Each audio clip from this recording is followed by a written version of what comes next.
चर्चा होनी है, क्या कुछ? देखिए, वंदे मातरम के 150 वर्ष पूरे होने के ऊपर पार्लियामेंट में भी इसकी चर्चा करी है।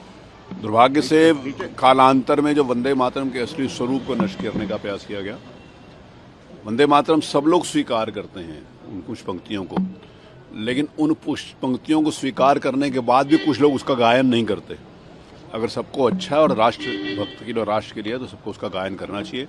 उसके ऊपर विस्तार से चर्चा होनी चाहिए, पॉजिटिव और सकारात्मक चर्चा होनी चाहिए, देश के हित में, वंदे मातरम के सम्मान, उस गीत के सम्मान के हित में, और देश के गौरवशाली इतिहास, शस्य श्यामला इतिहास, जहाँ पर हरियाली हो, जहाँ पर खुशहाली हो, ऐसे सारे के सारे विषय के ऊपर आज सकारात्मक चर्चा होगी, ऐसा मुझे विश्वास है। सर, 3 दिन का समय शेष है सत्र में, और 3 दिन बेहद महत्वपूर्ण है प्रदेश की जनता के लिए भी, तो क्या देखिए, अब अनुपूरक बजट आएगा आज, बहुत सारे विषय जो बजट पेश करने के बाद सरकार के समक्ष आते हैं, उसके लिए अनुपूरक बजट आता है। मेरे अध्यक्ष बनने से पहले कभी अनुपूरक बजट के ऊपर चर्चा नहीं होती थी, लेकिन मैंने उसके ऊपर भी सकारात्मक चर्चा के लिए एक फ्लोर ओपन किया है। तो सब लोग चर्चा करें जनता के हित में।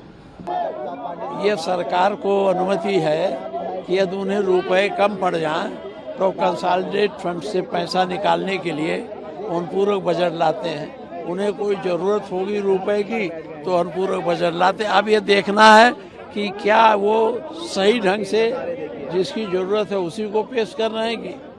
अच्छा सर, वंदे मातरम पे भी चर्चा होनी है। हाँ, चर्चा होगी। तो आपको क्या लगता है, क्या वंदे मातरम क्या लगता है? वंदे मातरम को चर्चा होनी है। वंदे मातरम हमारे देश के आज़ादी का प्रेरणा, अब वहाँ नहीं आ पाएंगे, कहाँ आए? क्या कह रहे थे, वंदे मातरम आज़ादी का, हमारे आज़ादी का प्रेरणा स्रोत रहा, इसलिए वंदे मातरम पर बड़ी चर्चा हुई। देखिए, पूरे बजट को संविधान के अंतर्गत सरकार को अधिकार है, उसे जब कोई खर्चे की जरूरत होती है, खर्चा कम होता है, तो उसको फिर कंसोलिडेटेड फंड से निकालने के लिए उसे अनुपूरक के रूप में सदन के पटल पर रखना पड़ता है, और सदन जब उसकी मंजूरी दे देता है तो सरकार वो पैसा खर्च कर पाती है, स्वतः नहीं ले पाती। इसलिए जब कभी इनको अधिकार है, सरकार को अधिकार है, और संविधान में व्यवस्था है अनुपूरक लाने का, अब ये देखना अनुपूरक किस लिए ला रहे हैं, इस पर बात होगी। एक्चुअल में फैक्ट ये है कि वर्तमान के मुखिया अजय बिस जी ना तो विधानसभा चलाना चाहते हैं। अगर विधानसभा चलेगी तो विधानसभा में दलितों, पिछड़ों, शोषितों की चर्चा होगी, उनके हिस्से की बात होगी। तो ये बेईमान सरकार है। आपने अभी देखा कि जो लेखपाली में घोटाला कर दिया इन्होंने, पिछली बार जो टीचर थे, जो शिक्षक थे, उसमें घोटाला कर दिया। लोक सेवा आयोग में जितनी भी नौकरी निकाली जा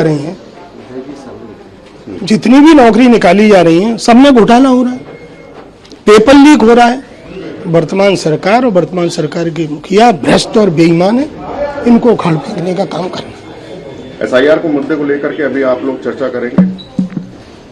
हम लोगों ने निरंतर वोट बनवाने का काम किया है जमीनी स्तर पर, और निश्चित तौर पर इन जो भाजपा के लोग थे उनके बहुत वोट कटे हैं, और जब उनके बहुत वोट कटे हैं तो उन्होंने समय बढ़ा दिया कि उनके वोट बन जाए। उनके लोग तो बाहर रहते हैं, उनके लोग तो बड़ी बड़ी नौकरियों पे हैं, तो उन्होंने समय बढ़ा दिया। इनके मन में जरा भी रियली में हिंदुस्तान के लिए और उत्तर प्रदेश के लिए इनके दिल में कहीं जगह नहीं है। ये बाहर ही है, ये बाहर ही जाएंगे। वोटिंग कप सिरप को लेकर के भी आप लगातार, आपके मुखिया और आप लोग, ये बिल्कुल सच है, बिल्कुल सच है। 9 वर्ष से निरंतर किसी भी सिरप को आप उठा लो, किसी भी मेडिसिन को आप उठा लो, इथिकल मेडिसिन उठा लो, जेनेरिक मेडिसिन उठा लो, हर में भ्रष्टाचार, इनके लोग पूरी तरह से भ्रष्टाचार में लिप्त हैं। वंदे मातरम पर भी आज बहस हो रही है। अब ये तो कुछ भी कर सकते हैं, ये हमारे लोगों को काबड़ के लिए भेज सकते हैं और उनकी नौकरियां खा सकते हैं, हमारे लोगों को किसी में उलझा सकते हैं। तो ये उलझाने वाले लोग हैं। ये परम पूज्य बाबा साहब डॉक्टर BR अम्बेडकर का जो सपना था, जो संविधान में लिखा था, आप ये देखिए कि 25 तारीख को आएगी मनुस्मृति।